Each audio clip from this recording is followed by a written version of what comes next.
नमस्कार दोस्तों, मैं आचार्य ध्यान अमीन। और एक प्रश्न पूछा है, बड़ा ही प्यारा प्रश्न है। पूछा है, गुरुदेव परमात्मा कब प्राप्त होंगे? कई समय से साधना कर रहा हूँ, कई गुरुओं के पास गया हूँ, आपके भी पास आया हूँ, एक ग्रुप करा है, मगर फिर भी मन में प्रश्न उठ रहा है कि परमात्मा कब उपलब्ध होगा और कितना इंतजार, और कितना इंतजार। तुम सुन सकोगे तो सुनना जरूर इस बात को कि परमात्मा कब उपलब्ध होगा। बुद्ध को 2,500 से 3,000 साल पहले हो गया, और भी बहुत संतों को पहले ही हो गया, फिर तुम्हें अभी तक क्यों नहीं हुआ? तुम कह तो रहे हो मुझे परमात्मा प्राप्त करना है, मुझे परमात्मा देखना है, मुझे परमात्मा के साथ एक होना है। क्या सच में? और गुरुओं के पास गया, साधना करी, कुछ भी नहीं हुआ, होगा भी नहीं। सही में अगर कोई गुरु होता तो उसके पास तुम जाके इतने तृप्त हो जाते, दूसरे के पास जाने की जरूरत ही नहीं। हम दूसरे गुरुओं के पास क्यों जाते हैं? क्योंकि हम तृप्ति नहीं हो पाते। स्वामी विवेकानंद के जीवन में एक कहानी है, कथा है, जो उनके साथ घटी। विवेकानंद ने बहुतों से पूछा कि परमात्मा, मेरे को परमात्मा देखना है, क्या आपने देखा? किसी ने कोई उत्तर दे दिया, किसी ने कोई उत्तर दे दिया। अब वो गलती से भटकते भटकते रामकृष्ण के पास पहुंच गए। अब रामकृष्ण से उन्होंने पूछा कि परमात्मा मुझे देखना है, आप दिखा सकते हैं? रामकृष्ण ने इग्नोर कर दिया, देखा नहीं, अनदेखा कर दिया, कुछ बोले नहीं। विवेकानंद ने फिर बोला, फिर बातें कर रहे थे, सत्संग चल रहा था, फिर विवेकानंद ने बोला। रामकृष्ण ने कहा, ठीक है, तुम इस समय आ जाना। रामकृष्ण के पास विवेकानंद गए। रामकृष्ण ने बस उनको छुआ,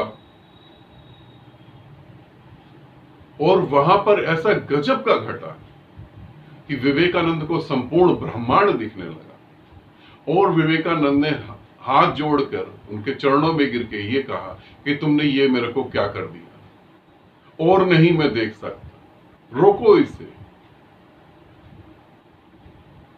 समझ रहे हो? तुम कह रहे हो परमात्मा तुमको चाहिए, तुम सच में तैयार हो?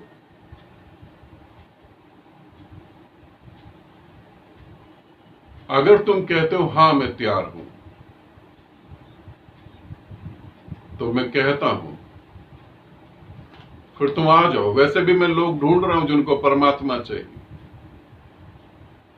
तुम सब कुछ छोड़ सकते हो।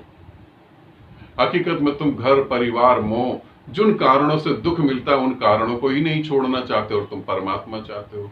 तुम्हारी दशा ऐसी है जैसे अंधेरी रात में कोई गहरी नींद में सो रहा हो और सोते सोते कहे कि मुझे सूरज दिखना चाहिए। सोते सोते सूरज थोड़ी ना दिखेगा, सूरज की कल्पना करके तुम बैठ जाओगे। जागना पड़ेगा। क्या तुम जागने के लिए तैयार हो? मैं तो ढूंढ ही रहा हूं ऐसे मजबूत लोगों को जो ये कह सके हम सब छोड़ने को तैयार हैं, हम जागने को तैयार हैं,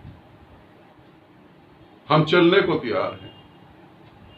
अगर तुम छोड़ने को तैयार हो, मैं अभी भी बात कर रहा था आज सुबह,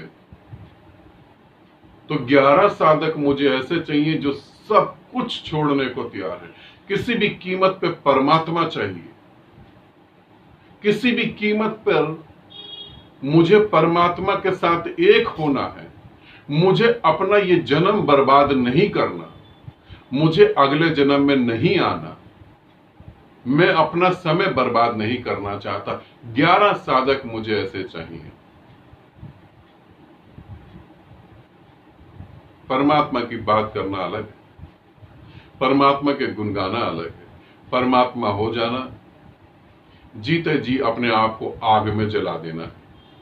यदि तुम तैयार हो, नीचे आमीन आकाश का नंबर लिखा है, इसे ध्यान रखना। तैयार हो तभी मैसेज देना। कुछ भी करने के लिए आमीन आकाश का नंबर है, वहां अपना फोटो और मैसेज दे सकते हैं, ऑडियो मैसेज दे सकते हैं। क्या क्या कर सकते हो तुम परमात्मा के लिए? मैं तो तैयार हूं ले जाने के लिए। मुझे तो इस संसार में कोई मिल नहीं रहा जाने को, तुम चलने को तैयार हो तो आ जाओ, ठीक है। आनंदित रहो, सदा खुश रहो, बहुत बहुत प्रेम समय। एक बार दोबारा से सोच लेना, घर में माँ बाप से, पति पत्नी से एक दूसरे से पूछ लेना कि मैं जा रहा हूं। ये ध्यान रखना, मेरे पास आने वाले सभी साधकों को कह रहा हूं कि मेरे पास जितना करीब आओगे उतना खतरनाक हो जाएगा सारा काम। फिर वापस मुड़ के जा नहीं पाओगे। वापस मुड़ के गए तो रोते रहोगे छुप छुप के, क्योंकि मेरा होना अब तुम्हें जीवन जीने नहीं देगा। तुम बार बार मेरे बारे में सोचो, और गुरुओं की तरह मुझे मत देखना, मैं कुछ और हूं। तुम्हारे सभी गुरुओं का प्राण हूं मैं। ध्यान से एक एक कदम चलना।